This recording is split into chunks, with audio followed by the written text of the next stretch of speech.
Pensiun seringkali datang dengan dua wajah, menakutkan dan penuh peluang. Ketakutan akan kehilangan jabatan, aktivitas, dan identitas sering menghantui.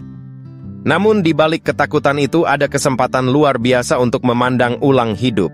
Dengan mengubah cara pandang, kita tidak lagi terjebak pada apa yang hilang, melainkan terbuka pada apa yang bisa diberikan. Kita mulai memilih benih pikiran yang ingin kita sirami. Syukur, kasih, pengampunan, ketulusan. Seperti yang ditulis James Allen, "A man is literally what he thinks," kata James Allen. Dari benih yang dipelihara dengan kesadaran, tumbuhlah ikigai, nyala kecil yang membuat kita bangun pagi dengan rasa ingin memberi. Selama ini kita hidup seperti ember yang sibuk menampung prestasi, tekanan, pengakuan, bahkan luka. Namun kini kita diberi waktu untuk membersihkan ember itu, mengosongkannya dari yang keruh dan menghubungkannya kembali dengan sumber sejati, Allah. Saat kita terhubung dengannya, damai pun mengalir kepada diri sendiri, lalu kepada sesama. Inilah momen untuk menyusun ulang misi hidup. Siapa yang masih ingin saya layani? Apa yang mereka butuhkan? Bagaimana saya bisa hadir secara utuh dan bermakna? Misi ini bukan lagi soal organisasi, melainkan soal keluarga, sahabat, tetangga, bahkan diri sendiri.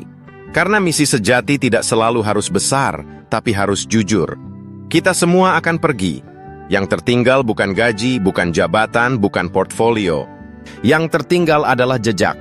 Jejak dalam bentuk kesabaran yang kita wariskan, kebaikan yang kita ulangi, ketulusan yang kita taburkan. Anak-anak mungkin lupa apa yang kita katakan, tapi mereka akan mengingat cara kita mencintai. Warisan sejati adalah nilai hidup yang tertanam diam-diam di hati orang-orang yang kita sentuh.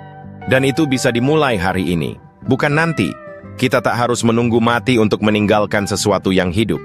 Kita bisa mulai menanam jejak yang tak hilang, yang akan terus hidup dalam hati orang-orang yang kita cintai. Kita tidak tahu kapan hidup akan berakhir. Tapi kita tahu bahwa hari ini masih ada. Dan selama napas masih kita hirup, kita bisa memilih untuk hidup lebih utuh, lebih sadar, lebih tenang, lebih berarti. Masa pensiun bukan akhir cerita, melainkan halaman kosong yang siap diisi dengan kasih, kehadiran, dan kedalaman. Kalau hari ini adalah hari terakhir, maukah kita mengisinya dengan damai, bukan ambisi, dengan syukur, bukan gengsi, dengan mengalir, bukan menumpuk? Karena pada akhirnya, yang akan bersuara saat kita diam nanti adalah jejak hidup kita.